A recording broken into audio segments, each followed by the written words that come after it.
เห็นนะเขตนาขวางจังอะไรบ่มีงาพ่อจิงงาตั้งอายุต่อมาเป็นงามาใบงาไปงาพระเบ็ดนาตายเบ็ดนาตายพุทธผูกแขนเนาะเรียบร้อยแล้วสาวปูนกับผมสบายดีผมเป็นพี่น้องสู่ขู่สู่คนเนาะมื้อนี้ก็เลิกงามยามดีพี่น้องขึ้นบ้านของน้องอ้ำพี่น้องนี่เพิ่นกำลังเตรียมโตเตรียมแห่อยู่ปั๊บต้นนั้นจึงหอมเลยนี่ฮะบ่3แล้วบ่สองระวังเด้อไปเตะต่อเด้อเที่ยวเด้อตัวฮะระวังต่อหักเด้อ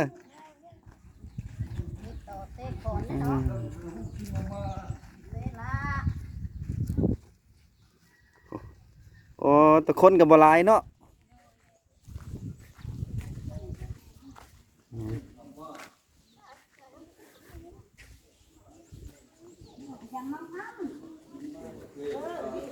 อะไรกันนะเตะไปเตะมวยดีกว่ามันได้เงินไปเตะโต๊ะไก่จะได้กูเตะมวยดีกว่าเตะโต๊ะตัวมาหมัดคอหมัดยังคักแล้วเนาะโอ้ยเมื่อย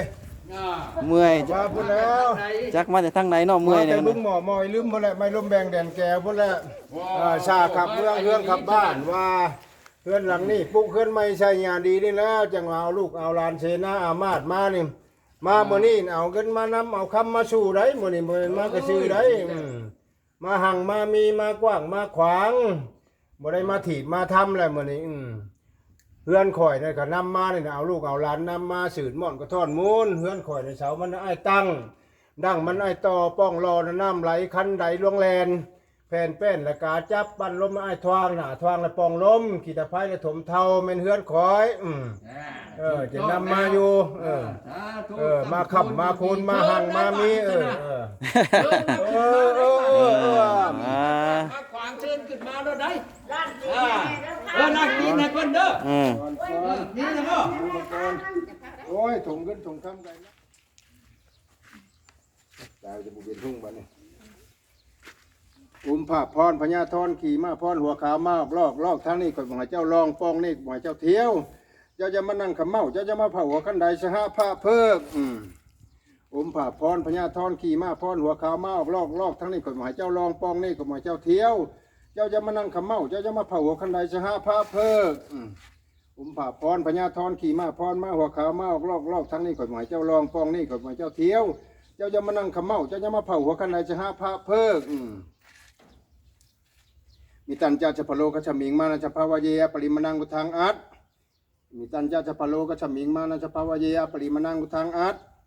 มีตันจาชพโลกชมิงมานาชภาวเยปริมนังกุทางอัดตกหมาดคอเนาะตีนภูขามองได้เหยียบกันได้คำเลือดหลังนี่ตีนภูขาดำได้เหยียบกันได้แก้วกันว่าขึ้นฮอดแล้วหั่งมีคำคูณความเจ็บหอยมาใกล้ความไข่หอยมามีกายหายอยู่เย็นเป็นชุกปักปุ่มชุมเย็นมือสันวันดีมือเศรษฐีอมุตโชมือจุกมืองามมันนี่ขึ้นนั้นไม่ใช่ยาดีแล้วมันเชิญขึ้นเอาไป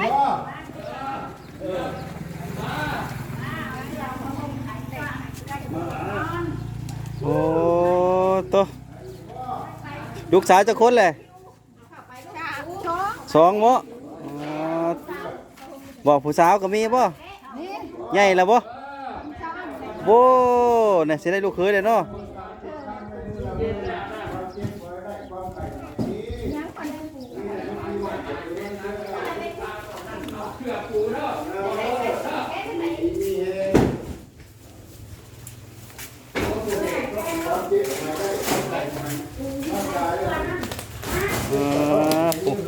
โอ้เตรียมพร้อมมาแล้วเนาะ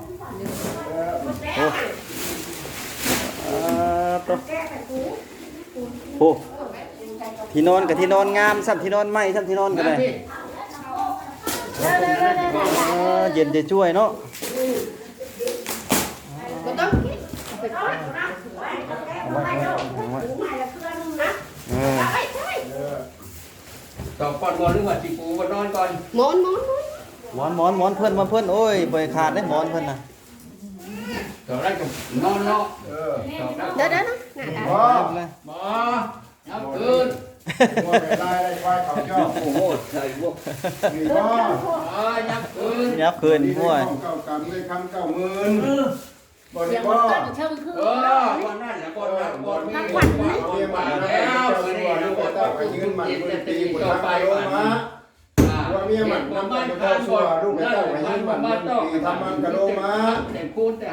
ว่าเมียมันนำกันจนเต้าสู่ลูกเต้าให้ยืนมันหมื่นปีสังคังกะโลมา เรียบร้อยวันนี้ฮะ ผู้คนอยู่บนนอนให้เพิ่นกูเด้อมา นะไอ้โอ้ยคือฮ้อนแท้นี่ เงือก โหนอกมันนอนอะไร เอาผมกันนั่นให้เว้าที่มันกันนั่นให้จวบผมเปียกบ่ได้ หมอเขาเดียวต้อง เออผมรถข้าวเดียวนึกว่าได้เป็นชั่วโมง อดเอา บ่แม่นสินอนอยู่นี่เลยเนาะ บ่เพื่อแต่หน้ากระดาษแต่กัน เขาเดียว ผ ยั ม ง เผาผมยังให้แล้วพุ่นน่ะ ไปมัน ผมทะเลบ่มีบ่เฮ้ย ไปโอ้ ยางมันดี รถในเกิด ให้ดอกมันหนาวอยู่หนาวอยู่ นั่นได้ลูกโอโกโลโล ไม่น่ารถเกิดไว้มันนี่ต่อมาดีกว่า โอโกโลโล ไก่คนท่า โอโกโลโลแจ้ง แจ้งเลยเนาะโอ้แจ้งไว้ ได้ได้ อยู่บนนอนกันคักๆใจน้องนี่ โอ้ ทางพันดีพันก้าพันดีบ่พันจบพันงามบ่ จบเพื่อนงาม เชื่อกับเชื่อที่นอนผู้คำคัน เจ้าหันคือสิทธิเจ้ามีคือถ้วยข้าว มันหันมันมีพันคืนนี่พันดีพิเศษ คือพระเวทรับพรอินทราปรารถนาอันใดก็ได้ทานผู้ใหญ่มาช่วยให้ความสุข นี่ บ่ได้คิดในใจเล็กก้อยลูกชักลาบก้อยสิได้เข้ามาหาถามดวงชะตาว่าเงินคำมาลังเข้ามาคือเงินในมือกำคือคำในมือละหมื่น แม่นแล้ว นอนตื่นความคิดหายได้ความไห้มีแต่มีแต่กว้างแต่ขวางมีผู้ยังให้ได้มีผู้ยังไปพันคืนนี่มาแต่ทันมีผู้เอาแรงมาช่วยความพันแต่จุกงานได้ แก่ลูกแก่หลานเอาแล้วเอาพักปันมาบาด พักก่อนมาวันนี้ มาโกกู้ขึ้นบ่หมอ แล้วแต่ปันอยู่ ไม่เวลาเฮาเฒ่า มาจูดควันเดือนควันชาติให้ลูกให้หลานให้มันให้คบกระดงแกงให้มีอายุบันยืนหอยเอ็ดพันรัชชาแล้วบาดนี้ตนีต่อไปมันยืนแก่น้องแก่นุ่ง มันหลายหมันยืนตัวหมันกับแม่ตัวนี้นางตายเลยพ่อนะ พอแล้วเนาะเอายังคักแน่แท้ เอานี่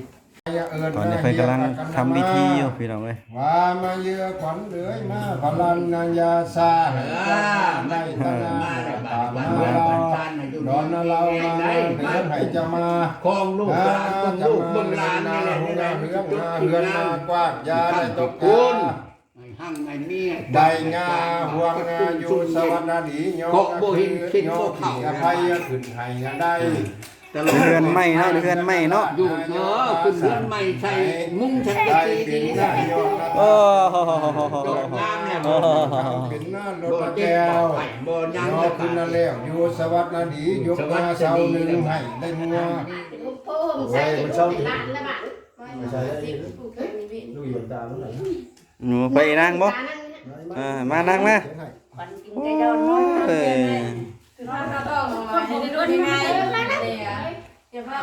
มันใหญ่พุ่งนะก็ได้โอ้มันใหญ่นะมันใหญ่พุ่งนี่แหละใหญ่พุ่งนี่ฮะ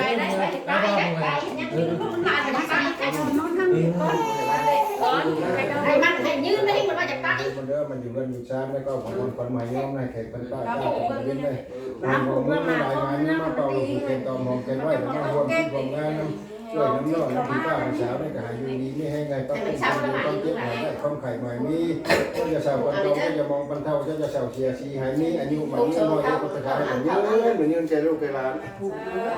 ถูกไหนลอง พออย่างนั้นต้นไม้ไฟใหญ่ขึ้นนะ รับซึมๆนะเพื่อนได้เว้าอะไร มานั่งมาเสียงมาเรียกกับว่าโบราณไปแต่เบิ่งเอาได้เงินซานได้แล้วก็จะรักษาเอามาแล้วบัดนี้น้องเด้อ เบิ่งแล้วบ่ฮักษาปวกขึ้นแล้ว โย่สมพี่จะบวกขึ้นบวกหยังแล้วมีเวิร์ดแล้ว พวกผู้ใช่ เป็นอ้ายหรือว่าเป็นพี่อ้ายน้องอ้ำแล้ววันนี้เป็นทั้งพี่อ้ายเป็นทั้งอ้ายไปพวกน้องมึงแล้วน้องเด้อ มันจะไปที่ร้านอยู่วงเพิ่มใช่ลูกเห็นร้านนี่มาเหมือนไปมันอยู่ตุ้มร้านนี่แหละพวกเอ้ยได้ไปเดี๋ยวเขาได้ยินกัน ได้ยินเก่งใหญ่ไว้ชวนเลยในกันเด้อมาที่โรงเรียน เลือดเป็นพวกมุกซ้ ยกงามกับเบิ่งน้ำเลย ำตัวเป็นซ้ำมูกินว่าบ่ได้กินได้บ่ได้ดิ มาดิวทิวกัน หรือว่าเบิ้ล ทิวเด้อ ผมมีพังนะ ดึงคะแนนส่งดึงคะแนน เด้อหามเด้อ เนี่ยส่งดึงคะแนนส่ง เย็นเก่งนะบ้านนี้บ่ โอ้ตัวเห็นก้นล่ะ มันเพี้ยเลยฮะ ไม่มาผูก เฮาบ่โอ้ สร้างก่อน โอ้สมบุญผูกแขนให้อ่ะอยู่ดีไหมแฮงโอ้ไข่พร้อมเนาะเฮา ขายผมได้กินเลยแล้วนี่นะเด้ออ้ายเด้อเนาะ โดย แห้งกันเด้อไอ้มาเด้อที่ได้ร่วมงาน คือกันให้มีงานในนี้ตลอดฮักแพงกันเป็นเอ้ยเป็นเนาะ มาเนาะ โดยโอ้ บ่ได้เต้นกันนั่นบอกกันหน้าขออยู่น้ำขอเช่าน้ำทางเพิ่นบ่ ขออยู่ จู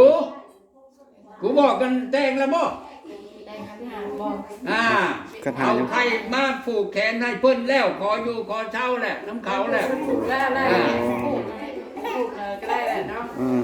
ผูกแล้วก็ได้ดอกผูกแล้วก็แล้ว มอบให้ตั้งแต่ นี่จะมอบให้ แล้วมอบให้แล้วเป็นของเพิ่นนะบัด มอบให้เป็นของ ขออยู่ขอเช่า ขออยู่ขอเศร้า ขอมาบัดนี้ เดี๋ยวเขายกให้เลยเด้ยกให้เบิ่นแหละ บ่คนนี้บ่น้องแม่ ทั้งสมุน แล้ว เบิด น้ำเรา รู้แล้วน้ำเรากินน้ำหอมมั้ง หน่อยเนาะ เดี๋ยวว่าชีวิตน้ำเราการเล่นเต็มตัวอยู่น้ำเราหาเบิ่งน้ำเรานั่นนี่นี่บอกตัวใดน้ำเราสู ตัวไหนเลยพูดเขาพูดนะพูด ฮะ ดิ นี่ กินแล้ว เพิ่งน้ำเสียจอกนั่นจอกไม่เพิ่น จอกนะ เราบ่เชื่อซิมบ่ ผมพูดจอกนั่นเพิ่นยืมมือในลูก โอเคไหมนะ ดกรถแล้ว เราก็ได้ดกรถแล้ว แกให้ น้ำหมองอันนั้นกันมันเขาบ่มีเขายังเอาน้ำมันนี่แหละ เพิ่นก็น้อง มา อ้ำ ไปใช่แล้ว ทั้งสมุนกับสาวทองมีเนาะ เอาลูกนะเด้อมาวันจับน้ำได้ป่ะเนี่ย เอ เนาะ อจำน้ ตรงได้ป่ะตรงนี้ไปตรง ำโต คนพิษน้ำเรา มือใส่แบมือ มือ ใส่ ใส่แบงมือใส่ มาตรงนั้นบ่ชักชอบเข้ามาเด้ออยู่ตรงนอกบ่เข้ามาบ่ เอารอดเอาเฮ็ดแทน เอาเราจองนี่ให้เฒ่าแก่วิทย์เฒ่าแก่เพิ่นก็บ่วิทย์เราจองนี่ให้เฒ่าแก่พายเฒ่าแก่เพิ่นบ่คายเพิ่นก็บ่พายผู้ขาดจังไดเอาเราจองนี่มามิดแล้วมาพายเจ้าเลี้ยงลุงยิงให้ทุกเจ้าสอนได้เด้อทุกเจ้าเลี้ยงลูกชายทุกเจ้าสอนง่ายทุกเจ้าเลี้ยงงัวทุกเจ้าได้หลายทุกเจ้าเลี้ยงควายทุกเจ้าได้แพให้มิตรตัวแม่คำเงินคุณซานสีทิติการจักรลาวนิทานตำนานไผเหล่าความผู้เฒ่าเพิ่นว่าคุณชูงเป็นความลุงความตามาแต่พ่อแต่แม่เป็นความเฒ่าความแก่มาแต่เพิ่งหองหัวขาว หอมกุ้ง ก็ ก็ เนาะ เนาะ คำลามาแต่เบิ่งไหนหัวหน้ามันนี่มันห้องกว่าถ้าชวดจักรวาลมันเป็นนิทานต่อไปภายหน้าเป็นความขากับว่าองค์ชะเจงเป็นคำมังคำเบงก็มังจอเป็นคำหอกคำหานเขาว่าเสียวเจียวเป็นคำมอนคำแก้วเขาว่าเสียววางความทำเรื่องลั่นสร้างเพิ่นว่าเหล่าสาโทตักไซโอเพิ่นว่าน้ำเหล่าบาลีพระเจ้าเพิ่นว่าน้ำสุราทหาว่าน้ำอ้อยน้ำตาพิเพศหลายประเทศเพิ่นมาสร้างจานเนาะหลายภาษาเพิ่นมาจ้างเอาเลยเนาะหน้ามันนี่หาแม่นน้ำก้าน้ำหานพระจักน้ำการมึงคุณก็ยังเอาน้ำเหล่าแต่เพิ่นรอพระเจ้าก็ยังเอาไปใส่คายพิษณุวิโนผีผู้ผีแทนผีผ้าชาวเมืองพม่าก็ยังเอาไปขึ้นหิ่งผีธรรมดาหน้ามันได้เกิดมาสำหรับโลกภายได้กินกระหายสูบเลยโฟยไผ่ผู้ให้ได้กิน โอ้ ความ สา ควา ธุ มมี สาธุ ดีกว่าพ่อกับแม่ดีกว่าผีล่ำผีล่วงผู้บ่มหลวงได้กินกว่าปูมตัวนี้ดีงามใช้ปอดปุ่มยอดปัญญาผู้เจ็บหูเจ็บตาได้กินก็ว่าตาตัวนี้หุ่งห่อก็แป้วหุ่งก็มาแก้วเห็นวัตถุแห้งผู้ชกแวงได้กินก็ว่าชกตัวนี้แวงดีแวงงามบัดชาวผู้ดีผู้ งามมันยังแหวงทางก้นไผบ่มีบ่มน้ำไหลน้ำใหญ่มีบ่ได้ก็ยังเว้นบ่ได้ผู้ที่ให้ยอมแสวงหาก็จักมิตรใจมือกำขวาเจ้าอิงหมอนลิ้นหมอนลายเขี้ยวหมากแขนศอกเท้าดมนาง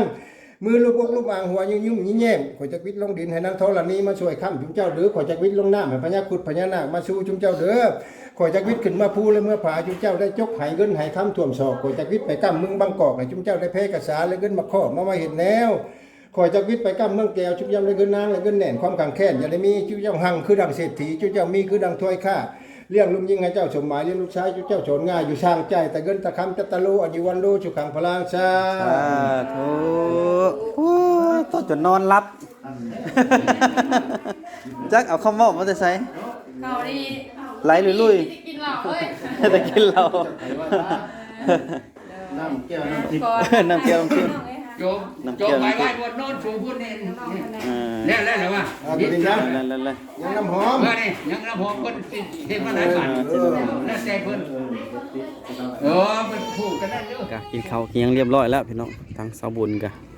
น้องอ้อมเก็บเครื่องเก็บของ สาวบุญกับเพิ่นกะกลับแล้วพวกพี่น้องก็มื้อแล้วเนาะมาขึ้นเฮือนบ้านน้องอ้ำพี่น้องเลยเพิ่นกะทำพิธีเสร็จกะบ่ใหญ่พี่น้องเอาเป็นฮีตเป็นคลองเนาะเพิ่นกะหาคนบ่หลายพี่น้องเฮากะสิเดินทางกลับแล้วพี่น้องกะพี่น้องอยู่ดีมีแฮงเด้อสุขุทุกคนพอๆกันคลิปหน้าพี่น้องเนาะโอ้ลุงกับเพิ่นกลับแล้วบัดนี้ ไปเลยเมื่อแล้วบัดนี้ฮะเมื่อก่อนบัดนี้ฮะเมื่อละเด้อเมื่อป้าละเด้อบัดนี้ฮะ ดีไปแห้งเดี๋ยวไปแล้วนะอ้ำก็แล่นไปแล่นมาอยู่ไปแล้วพี่น้อง